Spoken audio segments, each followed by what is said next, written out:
नमस्कार, स्वागत है आपका सुदर्शन न्यूज में और स्वागत है आपका फिर से 4:30 बजे के इस अंतर्राष्ट्रीय शो में, जहां पर आपको अंतर्राष्ट्रीय जगत की बड़ी खबरों से हम हर रोज अवगत कराते हैं, जिसका नाम है वर्ल्ड वॉच वर्ल्ड वॉर। जहां पर अंतर्राष्ट्रीय जगत की वो हर खबर आपके लिए हम लेकर आते हैं जिससे आप अनअवेयर ना रह जाएं, आपसे वो छूट ना जाए। क्योंकि अगर आप सोचते हैं कि अंतर्राष्ट्रीय जगत में जो घटित होता है उसका आपके जीवन पर क्या असर होता है, तो पूछिए पाकिस्तान से, जहां पर रूस यूक्रेन युद्ध के बाद आटे का दाम इतना ज्यादा बढ़ गया था कि वो आटा खरीद नहीं पा रहे थे। चलिए खबरों की शुरुआत करेंगे वर्ल्ड वॉच वर्ल्ड वॉर में। पहली खबर, क्योंकि युद्ध की स्थिति बन चुकी है।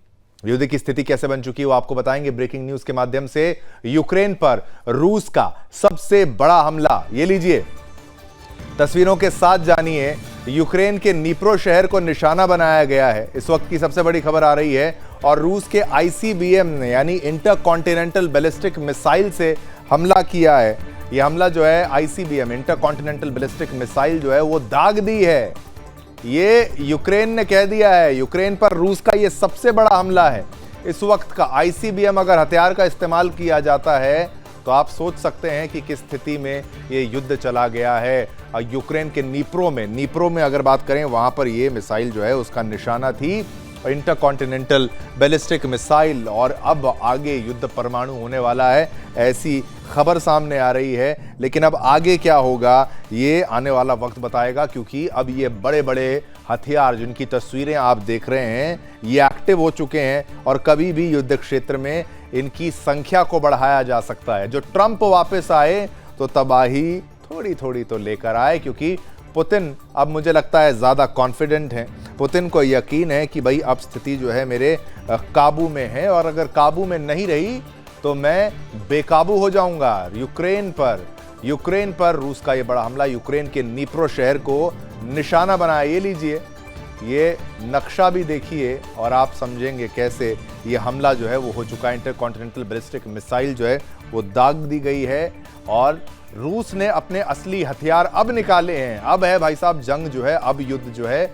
वो एक उस मोड़ पर आ चुका है कि भाई अब यूक्रेन को सोचना पड़ेगा। पहली बार ऐसा हुआ है, बार बार आपको मैं समझा रहा हूं, इसकी गंभीरता समझिए।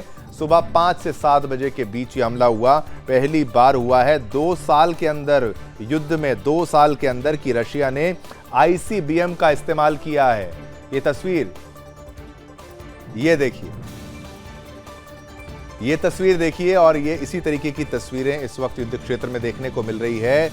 तो ये खतरनाक जो युद्ध की स्थिति जो है वो बन चुकी है, जहां पर सुबह 5 से 7 बजे हमला किया गया है इंटरकॉन्टिनेंटल बैलिस्टिक मिसाइल का। तो देखिए पुतिन का परमाणु अटैक है क्या ये, यही तो आपको हम बताने वाले हैं। ये परमाणु अटैक ही है जो अब स्टार्ट होने वाला है। कभी भी हो सकता है युद्ध परमाणु की ओर खिसक सकता है। चलिए, ये जो है परम अटैक भी था और परमाणु अटैक भी था, इसलिए दोनों बातें सही। आखिरकार यूक्रेन ने वो गलती कर दी है जो उसके अस्तित्व पर भी खतरा पैदा कर सकती है। दरअसल ये गलती थी supersonic missile, tactical missile system से रूस के अंदर हमला करना। तो टैक्टिकल मिसाइल का आप इस्तेमाल करेंगे, रूस चुपचाप बैठ के देखता रहेगा। पुतिन ऐसे व्यक्ति नहीं है, उन्होंने कहा भी अब मैं तुम्हें जवाब देता हूं। जवाब कैसा दिया? आईसीबीएम ही दाग दी गई। बस इतना काफी था व्लादिमीर पुतिन को गुस्सा दिलाने के लिए।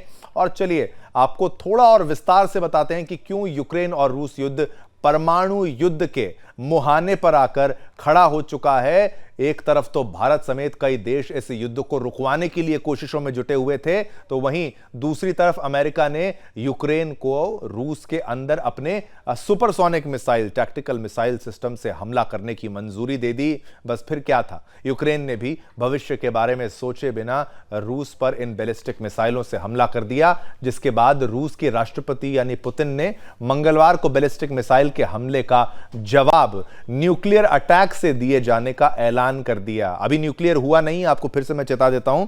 उन्होंने बोल दिया कि भाई अब ये न्यूक्लियर हो जाएगा। पहले भी डराया था, पुतिन के द्वारा डराया गया था विश्व को, खासतौर पर यूक्रेन को। और अब रूस के बढ़ते कदमों को देखकर अमेरिका को भी परमाणु अटैक का डर सताने लगा है। भाई पुतिन इतनी जल्दी हार तो नहीं मानेंगे। 2 साल तक युद्ध लड़ता रहा यूक्रेन, उसका कारण यह था कि उसको सपोर्ट था पीछे से लेकिन अब और नहीं।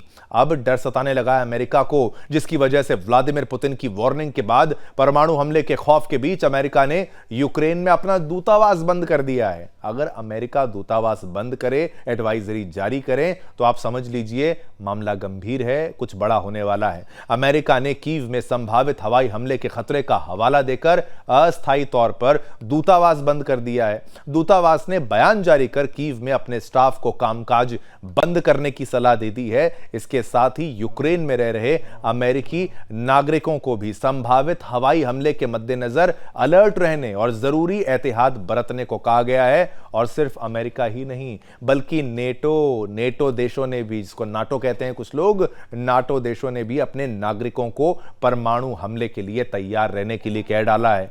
यह पहली बार है, आईसीबीएम दागी गई, परमाणु का खतरा चरम पर है। यूरोपीय देश अब न्यूक्लियर वॉर के खतरे से अलर्ट होने लगे हैं।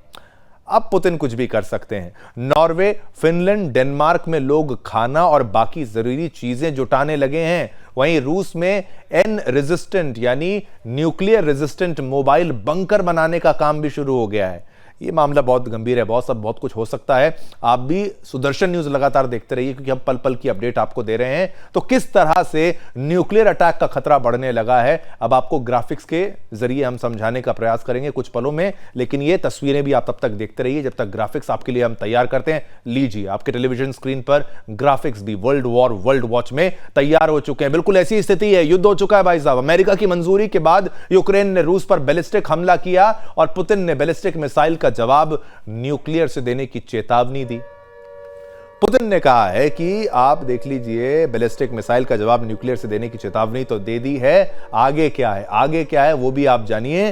अब पुतिन ने कहा है कि यूक्रेन ने यह हमला करके लक्ष्मण रेखा पार की है। लक्ष्मण रेखा, उसने वो गलती कर दी जिसको नहीं करनी चाहिए थी, और अब उस गलती का खामियाजा जो है यूक्रेन को भुगतना पड़ेगा।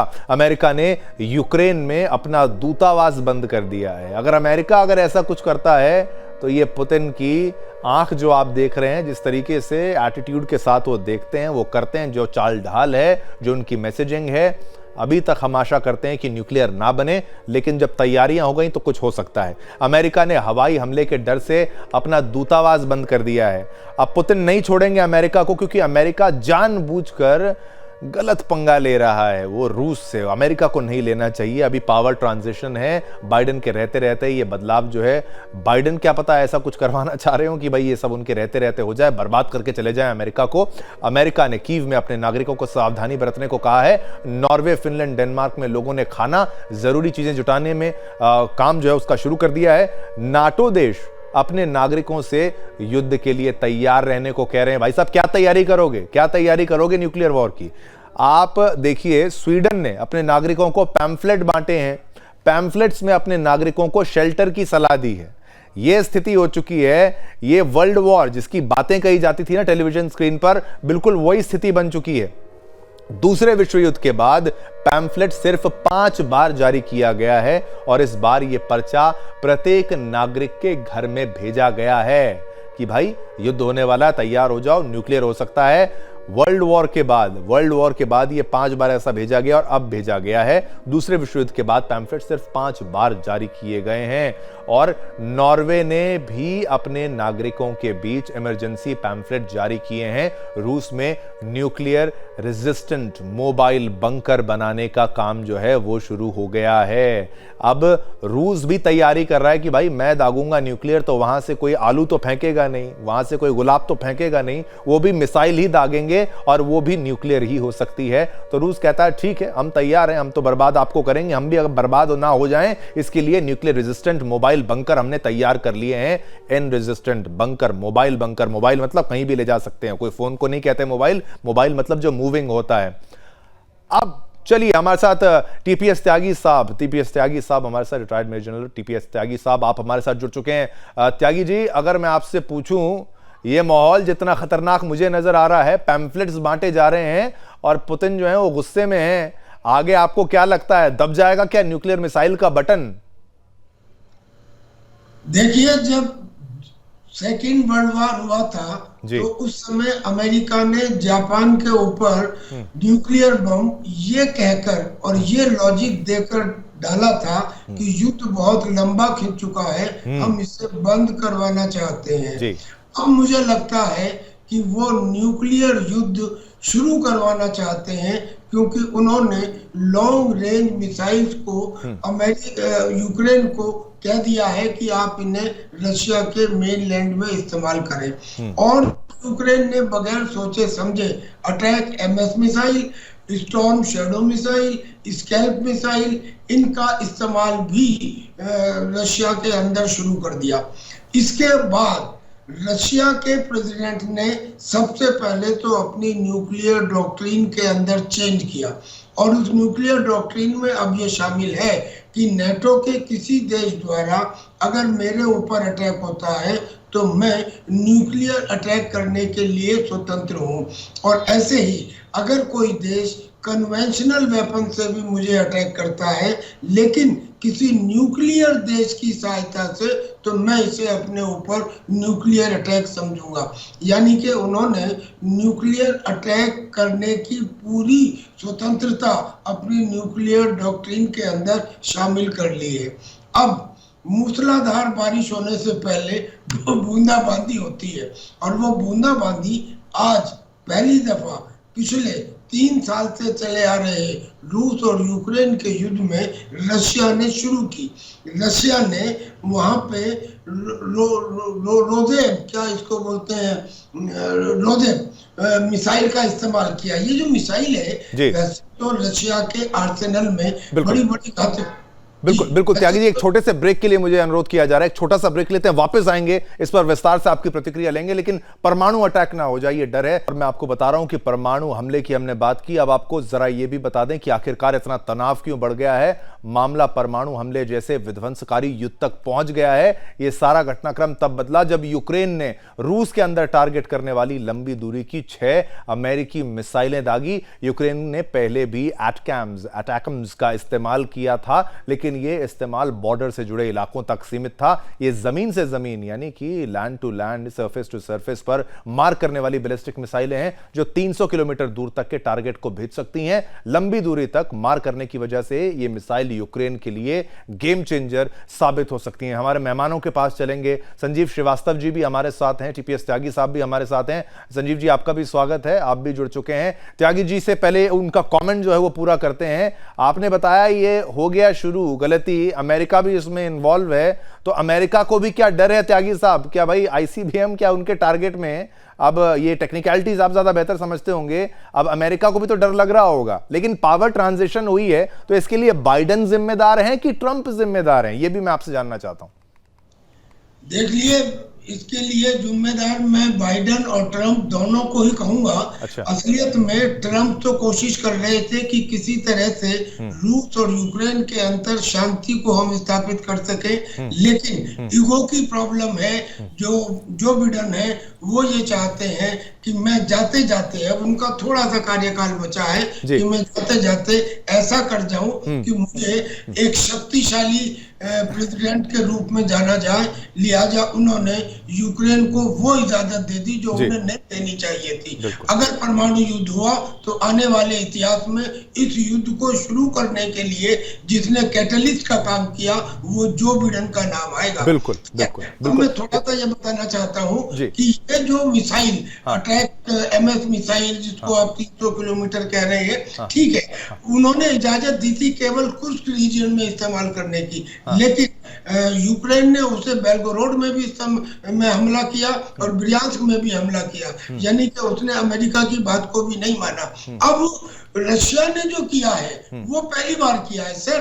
वैसे तो रशिया के आर्सेनल में बहुत बहुत घातक हथियार है, नाटो के लिए अलग हथियार है और यूक्रेन के लिए छोटे अलग हथियार थे, मगर अब उसने जो ये रूबेज नाम की मिसाइल का इस्तेमाल किया है, ये इंटरकॉन्टिनेंटल बैलिस्टिक मिसाइल है। और देखिए, हालांकि इसका रेंज तो 6000 किलोमीटर है, लेकिन ये ध्वनि की रफ्तार से 2-4 गुना नहीं 20 गुना तेज चलती है। यानी कि कुछ ही मिनट में यूक्रेन के निप्रो शहर में पहुंच गई। और जहां ये मिसाइल में 6 अलग अलग वार हेड्स हैं जो अलग अलग टारगेट को अटैक कर सकते हैं, और जहां गिरता है वहां 1 से 1.5 किलोमीटर के एरिया में सब कुछ भस्म हो जाता है। और एक खास बात यह है कि इसमें खास बात यह है कि इसमें एवन ग्रेड हाइपरसोनिक वो जुड़ा हुआ है ग्लाइड व्हीकल का मतलब ये है कि जो इसका वार हेड है वो बजाय ट्रेजेक्टरी के मैन्यूवर करता है, और मैन्यूवर करके यानी कि उसको पकड़ा नहीं जा सकता। ये बहुत खतरनाक स्थिति, बिल्कुल त्यागी जी, बहुत खतरनाक स्थिति है। थोड़ा सा समय कम है, लेकिन संजीव श्रीवास्तव जी भी हमारे साथ हैं। संजीव जी, अब इस स्थिति के लिए ये तो कह रहे हैं दोनों जिम्मेदार हैं, मेरे को लगता है कि चलो बाइडेन को ज्यादा जिम्मेदार ठहराया जाए पावर ट्रांसफर को समझाते हुए। अब इसका आगे क्या होगा और आपका विश्लेषण एक आपका ऑडियो जी। देखिए शिवम जी, 1945 में और 2024 में अंतर ये है कि 1945 में सिर्फ अमेरिका के पास ही न्यूक्लियर वेपन्स थे, और आज ये जो न्यूक्लियर वेपन्स हैं सभी महाशक्तियों के पास हैं। उनके पास जो सेकेंड स्ट्राइक, मल्टीपल स्ट्राइक की कैपेबिलिटीज भी हैं, और ट्राइड का सभी के पास सिस्टम मौजूद है। और ऐसे में ये न्यूक्लियर डॉक्ट्रिन में बदलाव इत्यादि जो करना, ये तो कोई राष्ट्र अपने हिसाब से कर सकता है, लेकिन कोई हमला करना रशिया के लिए जाहिर है कि ये एक विनाशकारी साबित होगा, ये सर्वनाशी स्थिति पैदा करेगा। और आज के दौर में यदि न्यूक्लियर वॉर होता है तो उसको हम कहते हैं म्यूचुअली एश्योर्ड डिस्ट्रक्शन, यानी मैड की सिचुएशन। और ये जो मैड की सिचुएशन है उसमें चाहे विश्व का कितना भी बड़ा से बड़ा तानाशाह क्यों ना हो, कोई अति महत्वाकांक्षी कितना भी बड़ा नेता क्यों ना हो, कोई अपने जीवन की और अपने राष्ट्र के हितों की और सर्वाइवल की कॉस्ट पे न्यूक्लियर वॉर नहीं करना चाहेगा। तो ये जो रशिया की तरफ से जो बदलाव किए गए हैं अपने न्यूक्लियर डॉक्ट्रिन में, पॉस्चरिंग है।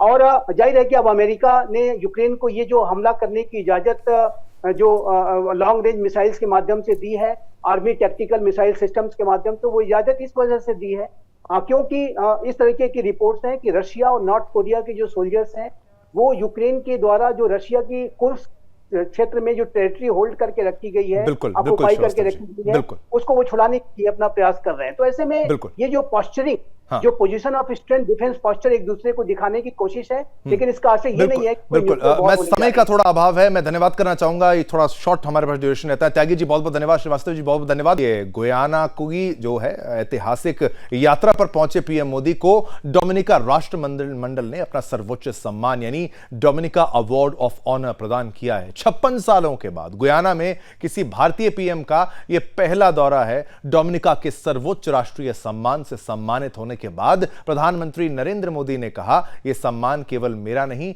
बल्कि भारत के 140 करोड़ लोगों का। हर बार मैं हर दिन आपको बात बताता हूं, पीएम का जब सम्मान होता है, आपका सम्मान होता है, हमारा सम्मान होता है, देश के लोगों का सम्मान होता है, उनके संस्कार और उनकी परंपरा का सम्मान है। हम दो लोकतंत्र हैं और हम दोनों पूरे विश्व के लिए। और आप ये देखिए, आपको बताएं कि पीएम मोदी ने क्या कुछ कहा है सम्मानित होने के बाद। ये जानिए, प्रधानमंत्री नरेंद्र मोदी ने कहा, यह सम्मान केवल मेरा नहीं बल्कि भारत के 140 करोड़ लोगों का है, उनके संस्कार और उनकी परंपरा का है। हम दो लोकतंत्र हैं और हम दोनों पूरे विश्व के लिए महिला सशक्तिकरण के रोल मॉडल हैं। गुयाना और डोमिनिका ने अब पीएम मोदी को यह पुरस्कार कोविड-19 महामारी के दौरान दोनों कैरिबियाई राष्ट्रों को दी गई मदद और अन्य योगदान के लिए दिया है। दोनों देशों ने भारत के साथ द्विपक्षीय संबंध मजबूत करने के लिए पीएम मोदी के प्रयासों के लिए उनको यह शीर्ष पुरस्कार दिया है। अब पीएम मोदी के पास ऐसे अंतर्राष्ट्रीय पुरस्कारों की संख्या 19 हो गई है।